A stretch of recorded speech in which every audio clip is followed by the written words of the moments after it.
Welcome to podcast 177. What is most exciting to you about the year 2021? We have Charlie Dunn with us today. Stay with us. This is the Elevate Construction Podcast, delivering remarkable content for workers, leaders, and companies in construction wanting to take their next step. Get ready to step out of your comfort zone with Jason Schroeder as he encourages you to do better, live a remarkable life, and expect more. Let's go. So I'd like to welcome everybody. And Charlie, what would you like to say in welcoming everybody to our podcast today, where we're going to have some fun? What would you say? Welcome. I think you've found a community of people who are really passionate about really, number one, changing lives. But as we do that, we've found a way to make an impact on our world and our communities by better construction. And so I'm a big believer in what Jason's doing here with Elevate Construction, and glad to spend some time with him this morning. Well, thank you. And really quickly, can you give a little, like a brief, you take as long as you want, but I'm just saying, I'm not asking for more than a brief bio, like a little introduction. What do you do? What do you love? Where are you right now? So people can kind of connect with your background. Yeah. So, tongue in cheek, I'm a self-titled project storyteller. I love being part of teams that have just solved some significant problems throughout my career. Right now I'm at DPR and I'm focused on our national and our international prefab efforts. We'll get into more of that later when I'm passionate about that. And I'm fortunate to be at a company that respects and actually embraces the fact there's no linear path in my career. I've much more been drawn to problems as opposed to specific industries or specific companies. And I'm in a place now to work on some problems that really matter. That's awesome. And so is that what you love too, solving problems? Absolutely. Yeah. Okay. And there's two things I commonly ask people. One, what problem you're solving? And two, does that problem matter? And a lot of people get tripped up. They can't even answer one. But then that second one is important too, because we can into this too. And some of I think we got queued up here today. We can spend a lot of time on problems that at the end of the day might be insignificant compared to other bigger problems out there. So yeah, that's awesome. I'm not in a competition here. I think the universe is talking to both of us.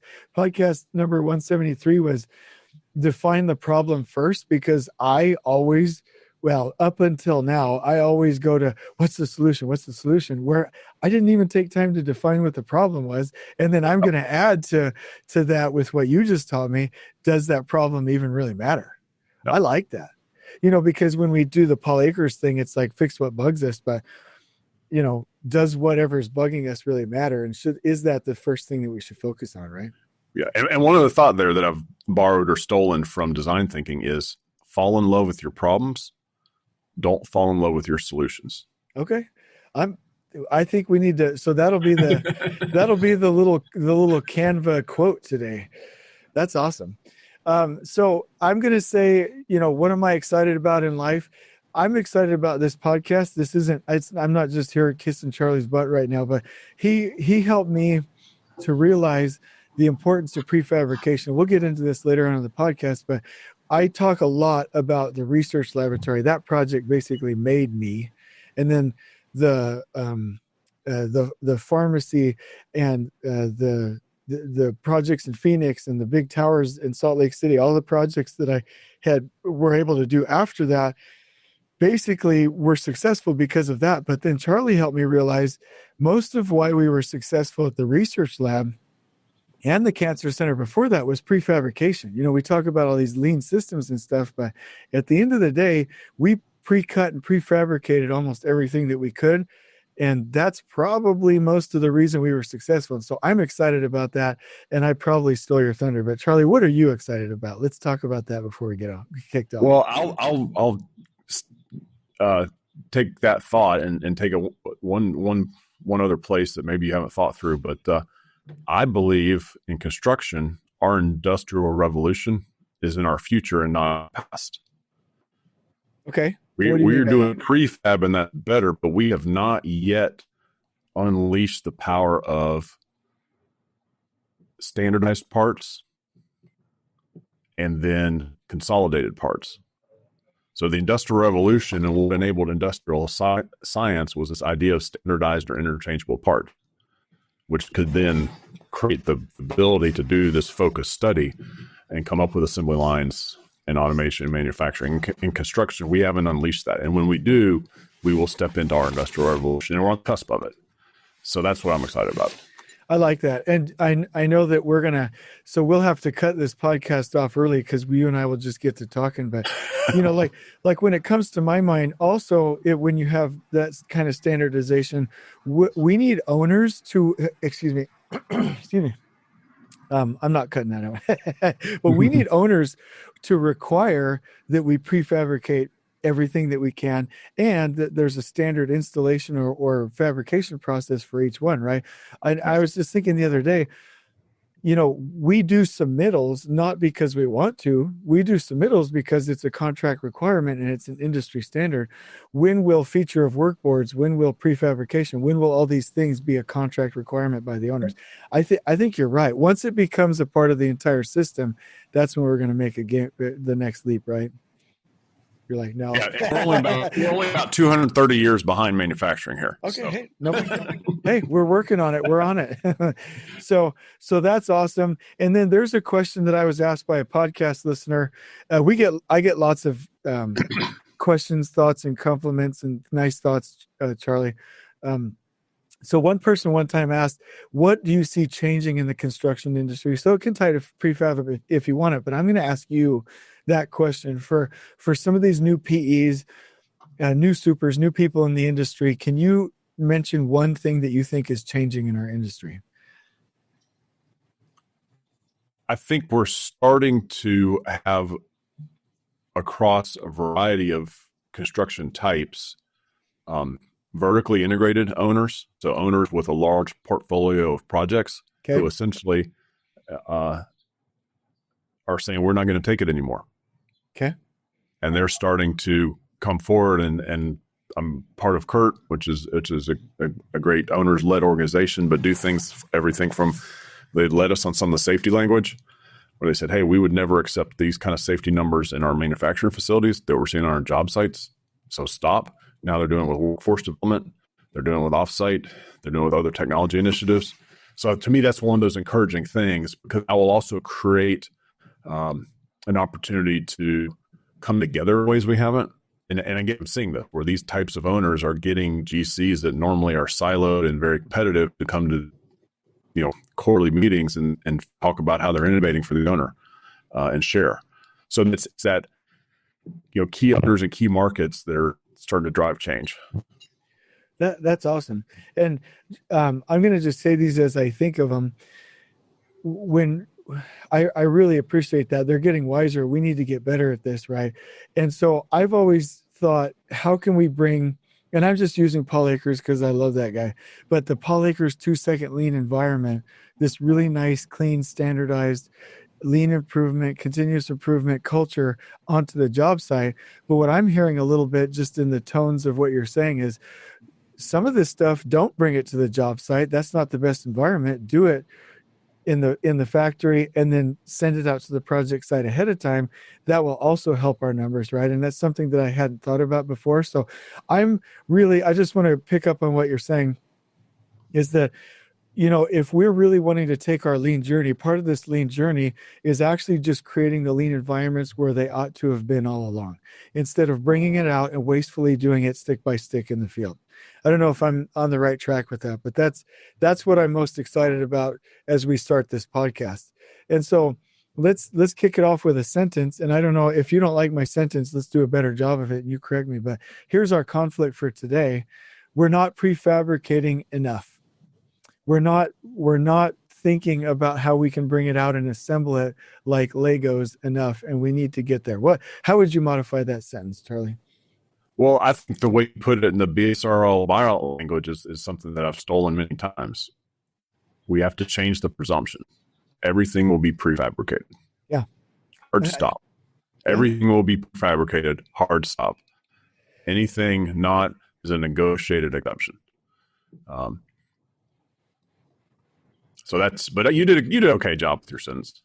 Okay, yeah. Well, I'm too wordy and no, I didn't. So I want to find a story somewhere through here, but let's go ahead and talk about the principle. So I'd like you to kick us off and just tell us what's on your mind. I know that the topic here is what are you most excited about in year 2021? And I got so excited about prefab that I think right. Well, and if you remember, so I'm gonna jump us forward even 10 years beyond 2021. Okay, so go ahead. let's take that little journey. What would we be most excited about in 2030 coming into 2031? And if we look 10 years back, what created the most value in construction? And then that becomes the thing I'm most excited about in 2021. Okay. And my path to this is that realizing we construction, we are so short-sighted, right? We can't see past the next contract. So how do we pull up and take a little bit of a longer view? And I think that in 2030, we'll look 10 years back and say the thing that created the most value in construction was empathy. Okay. And it was enabled by what we've already talked about, these vertically integrated owners who've built globally dominant companies with a culture that has as part of its core empathy and trust and vulnerable trust and transparency. So that it's going to be enabled by globalization and diversity. Okay. Things that tend to breed more empathy. This can be enabled by technology that helps us understand each other better and see things better. But that fundamental, we don't normally think about that in construction. And then another place, now I'll make a connection back to being excited in 2021 about empathy and a connection to prefab, is this with prefab done right, we now begin with the end in mind, and we begin with the worker in mind. Yeah. Construction has traditionally adapted the worker to the work. Bend, reach, unsafe conditions, all of that was just considered part of the challenge. Yeah. With yeah. prefab, we now can adapt the work to the worker. Yeah. Safe environment, well-lit environment, decongested environment, super clear visual explanations like we're used to seeing in other industries. We can do all that. And I think some of that will be driven by these bigger vertically integrated owners that have empathy for the workforce and recognize that their capital future is at threat if we can't grow the construction workforce, create excitement about it, create these safer, more inspiring, working conditions. So that may be an odd place to start thinking about 2021, but I believe in 10 years, that's something we'll see, that this basic human need for empathy is going to create a different industry and a much more productive and capitally responsible industry at the same time. Yeah. I've been struggling, and maybe I shouldn't do this on the podcast because I'll look silly, but I've been struggling to think of an analogy. And so, when you said begin with the worker in mind, that's literally what we're not doing. So probably 15 times a day, and I'm not exaggerating, you and I get a LinkedIn message or an ad or something talking about like a new last planner like tool or technology, or here's how to optimize the office, or here's a new computer technology, or whatever. And none of them are talking about the working environment. And I was just thinking, like, what is an analogy for that? Because we're really supposed to be comforting the workers, giving them stability and success, even if that means a little bit of discomfort on the project management team side, right? And so the image that came to mind, and I'll challenge you anytime to give me a better one, but it would be like a farmer investing all of his or her money in the ranch house or the farmhouse, where they cook the meals and pay the bills and stuff, and never ever getting water to the end of the row, right? Never getting water to the crops, never optimizing like where we actually seed the farm, never actually optimizing where we harvest the farm. It'd be like, we have the best house in such and such county, but all of our plants are dying, right? Like essentially in construction, our plants are dying because our workers are treated like garbage, don't have what they need, no visual communication, no standardization. Then when you said overreaching, I immediately thought of drywall and caulking over a piece of ductwork in an awkward position for overhead MEP, when we know already right now how to pre-coordinate and pre-cut and pre-assemble walls, and then to just come in and piece the overhead in by spools afterwards and not have those situations, but we still do these stupid things over and over, job after job. So I think I probably just wasted your time, but I'm catching up. No. You set me up perfectly. So my number one would be empathy. My number two is production design. Okay. I'm a firm believer in cross industry collaboration. Okay. Sometimes you'll hear people say cross-pollination. Sometimes it's just let's steal the good ideas. But that fundamental thought that, hey, out there in the world somewhere, somebody's already solved this problem. Yeah. We just have to figure out how to copy, adjust, and paste it into our industry. So production design is common in industrial design. It's common in manufacturing. You would never think about, if you're an automaker, a new car, if you're a home appliance maker, a new product, you would never think about designing that product and planning to bring it to market with not also very strategically knowing how you plan to build it. Okay. Yeah, I agree. But in construction, this is foreign to us. We'll get 100% design, and then we'll go reverse engineer it, break it apart, and try to figure out if we can build it. And sometimes we do a half-baked job of that. So, we'll be in the field trying to figure out how we're going to do it. So production design is taking that concept that we begin with the end in mind. We begin with understanding what the supply chain can do, Yeah. what factories can do, Yeah. and what the workforce can do. And we design that building with production design principles, Yeah. so that we deliver it safely, high quality, and with good productivity. Yeah.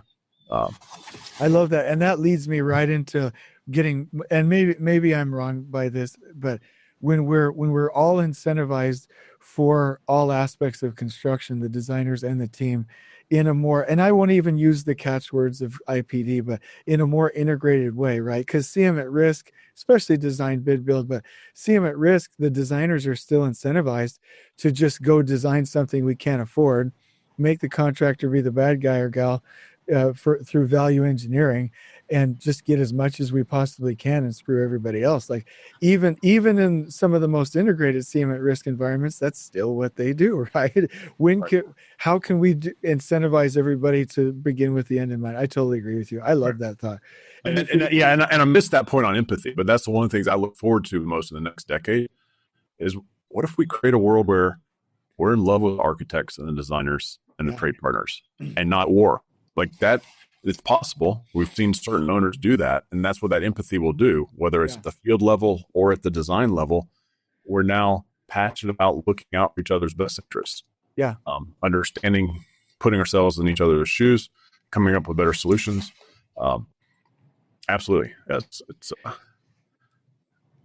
a much needed new approach to construction. I agree.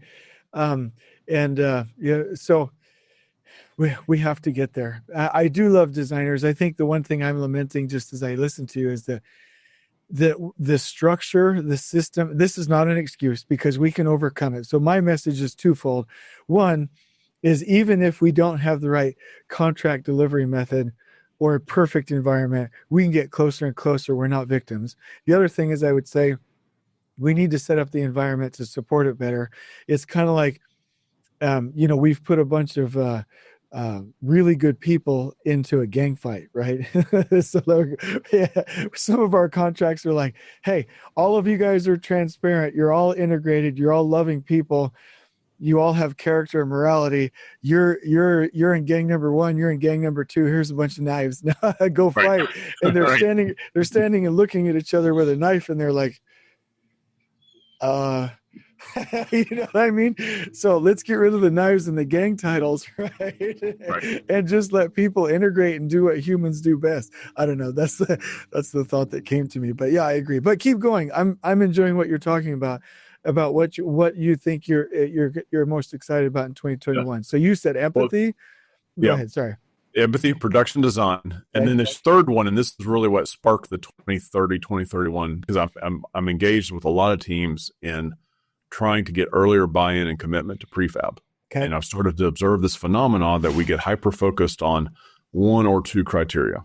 One criteria obviously is cost, and another one is schedule, but we can't even focus on a holistic schedule, because one of the exciting things about prefab is prefab breaks that age-old, constraint that you can never create more space and you can never create more time.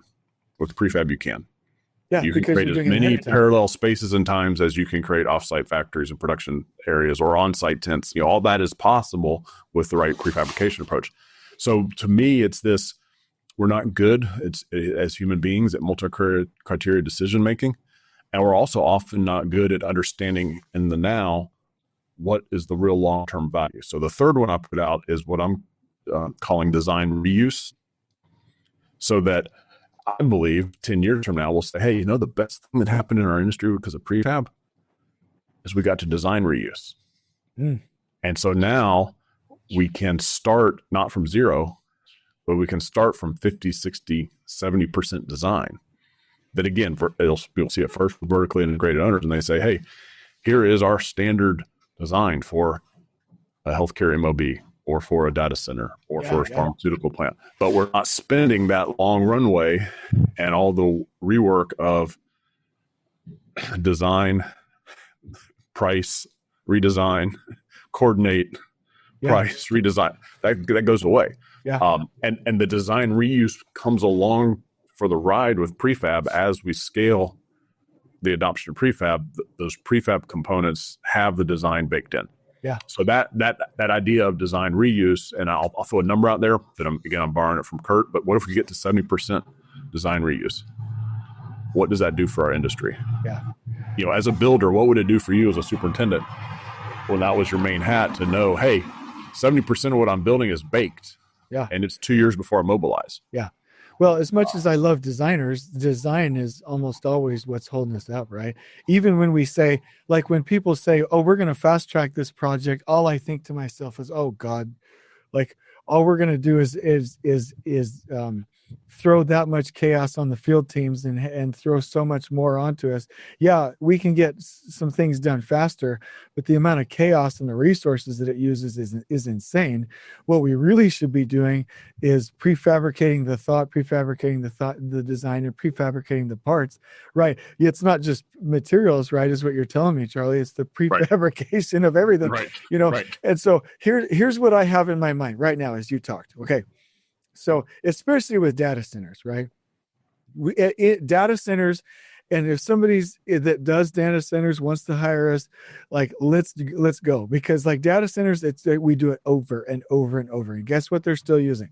They're using different designers, different design components with basically the same design intent, right? They might have the same narratives from job to job, but it's different designers, different every time.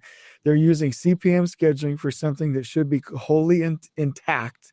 We're not creating standard work installation steps for these things that we do over and over in feature of work boards or checklists or whatever we want to call them.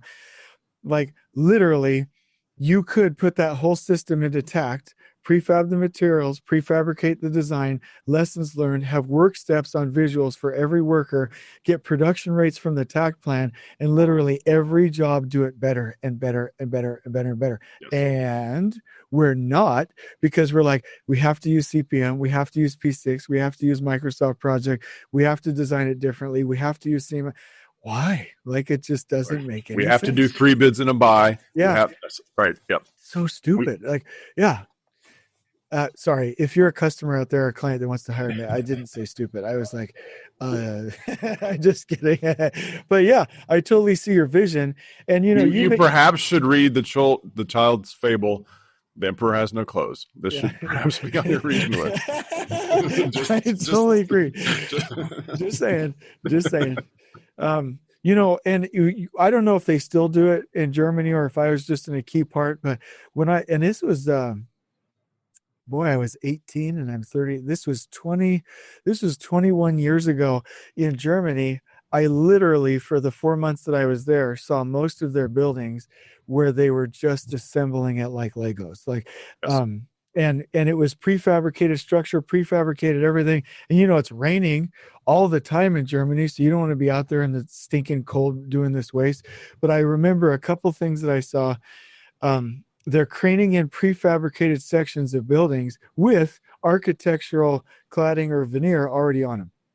Right, that was one thing. I remember I saw back in the day they had backhoes with articulating arms that would turn sideways and left and upside down. And I'm like, what? Wait a minute. I've never seen that once in the United States. And then when they brought in the interiors and the finishes, they all came up in prefabricated sections. And I'm not being irreverent. maybe it's because, they had to rebuild like Berlin after World War II. They're still rebuilding some parts of it in a more effective way, these architectural wonders, and they had to do it pretty quickly. Maybe it's because they're more process thinkers. Maybe it's because they're better lean thinkers. I don't know.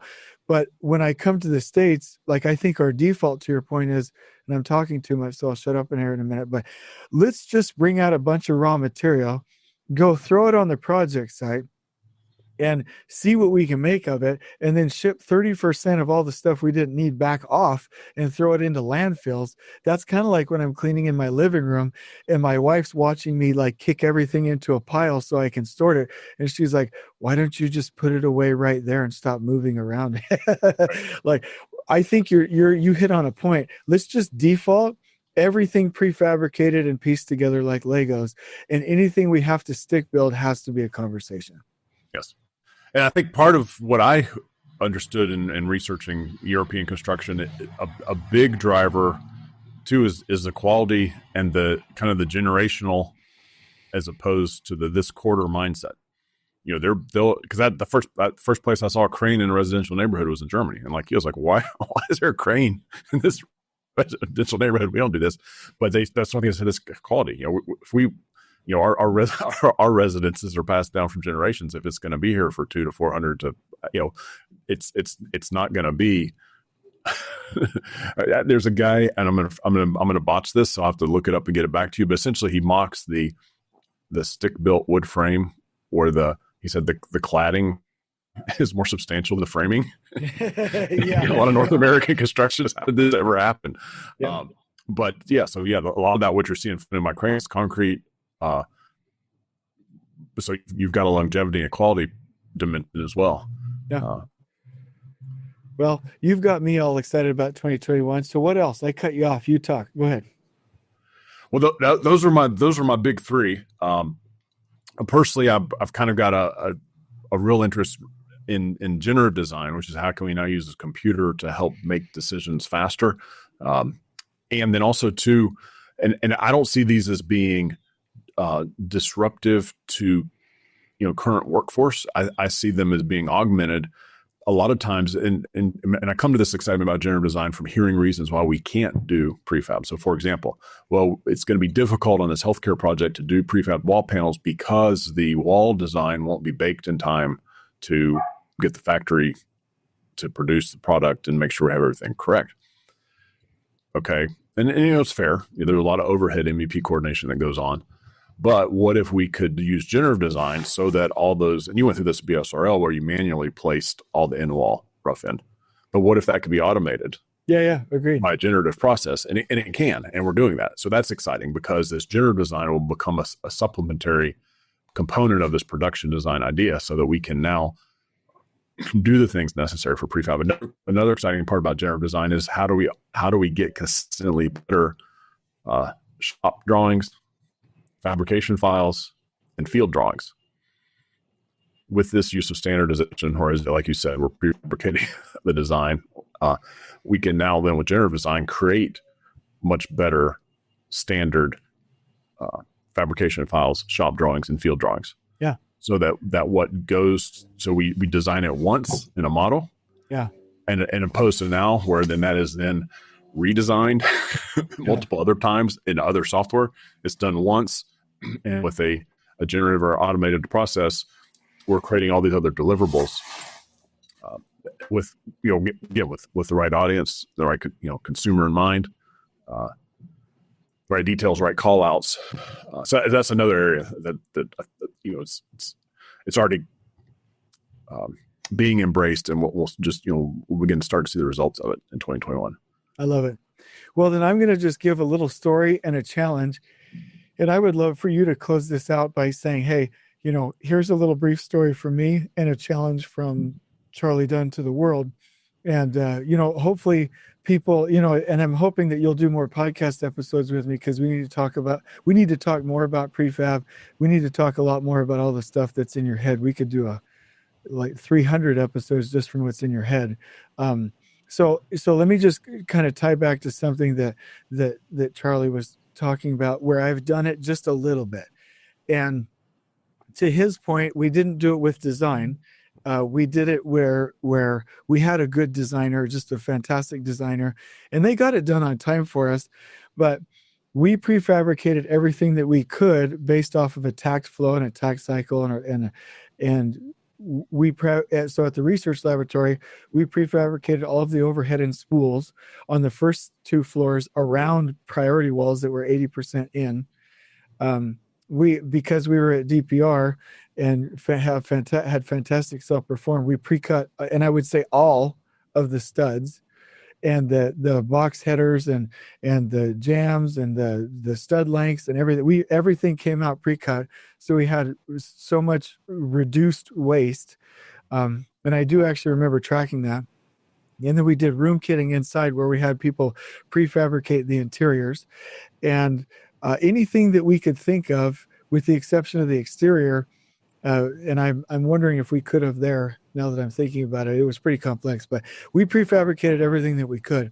And when I look back on it, that was the best thing that we did for 2 reasons. Because when Charlie's talking about prefab, yes, we're moving the 2-second lean environment from the field where it's hard to implement into an environment where where you say, we can create respect, we can create more stability, we can create standard work processes. It's safer, it's better, it's warmer, it's in the hot summer days, it's cooler. You know what I mean?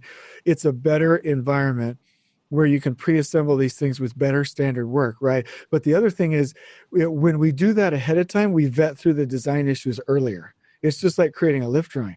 If we can't build it on paper and build it prefabricated in the shop, then we never had the information to just build it in place in the field with the right information. We're missing a dimension or a coordination or something else. So not only does it take the safety and the quality and make it better, but it pre-vets the design before it becomes a schedule impact. And my challenge for anybody in construction would be, and this will be my challenge, I'm stealing one of them from Charlie, is default to your prefabricating everything and shove it down everyone's throat. Like literally everyone in, like so many people in lean, they're like, oh, it's butterflies and kittens. And if you tell them this, they'll magically want to do it. Lean will never work like that. A good, knowledgeable lean builder has to shove it down everybody's throats for at least 6 weeks for everyone to get it. And then they have the green pill and the red pill on the matrix, right? Then you can choose, right? Until you have both, you can't choose. And so you're going to have to work with these trade partners vigorously to get them to do this, with the designers vigorously and authoritatively to get them to do this. And if you head down that road, they will see how great it is. They will continue the system and it will become self-sustaining. So Charlie, I kick it over to you. Yeah, so I'll tell a story of Janusz Dluy, who taught me tact after I'd observed tact at Jason's BSRL project. And this question came up about, what do you do when trade partners resist the tact plan that's built on data and they're not meeting the tact time cadence? And Janusz says it's very simple. You whip them in the ass. All right, I'm marking it explicit. Go ahead. And some of I'm sorry, I didn't get a list of proof. No, you're good. I just did. But some of our kumbaya, let's sit in a circle around the fire and hold hands lean guys were like, I don't know if we do it that way here. But that was the lean manufacturer Janusz approach to it, is that yes, you do. So there's a place to stand up to do that. And then one other story, I'm very excited today. For those of you who don't know, it's the last day of 2020, and Jason's launching on this new full-time focus on elevated construction, or elevate construction. When I came back into general construction from the nuclear industry, I joked I missed the smell of construction in the morning. I was starting to realize there were some things I didn't miss. and as I walked that BSRL project, saw how clean it was, saw the real passion for people, the focus on stories you guys who follow along the podcast know about, starting with the bathroom and creating the right break space and giving everyone an opportunity to contribute their lean ideas and becoming owners, all of these awesome things. and I saw the column on the job site, and I got the laminate tack plan that I still carry in my laptop bag. But the way I tell the story is this: there've been a few times in my career where I've observed project teams, and there's a song. And the first time Jason heard this, it gave me a hard time because it's a little bit of an older band. But get past that, because it's not about the age of the band. It's the thought, and it's not one of the most famous songs, but it's a song called "Driving the Last Spike" about the guys who built the railroads in England, where unfortunately there were a high amount of fatalities. And this song is about an event that led to fatalities. But the language for the song for our purposes today, and why I'm excited for Jason's future is this: we came from the north and we came from the south with picks and with spades and a new kind of order, showing no fear of what lies up ahead. They'll never see the likes of us again. Tells a little bit more of the story, and then there's this simple statement: it occurred to me, heart of a good man, it seems, is hard to find. And I think as Jason and I have gotten to know each other, whatever faults we share in common, lack of patience, willingness to be hypercritical, but those things at its core, I think we're driven by this idea of having a good heart, of having empathy and having compassion for others, and having passion for an industry that, for all its flaws, has given both of us a phenomenal career, opportunities to do things with our families. But anyway, Jason, thank you for that good heart, for the inspiration you gave to me in that project, and the inspiration I know you're giving to so many with this new initiative and endeavor. And I'll be glad to support you in any way I can. Well, thank you. I really appreciate that. I think you're amazing. And this is becoming somewhat of a tradition. On the count of three, we both need to say "on we go." So 1, 2, 3, on we go. On we go. Thank you. Awesome. Please join us next time in elevating the entire construction experience for workers, leaders, and companies coast to coast. If you're enjoying the show, please feel free to share with your construction colleagues and help us spread the word by rating, subscribing, and leaving a review on your preferred podcast listening platform. We really appreciate it. We'll catch you next time on the Elevate Construction Podcast.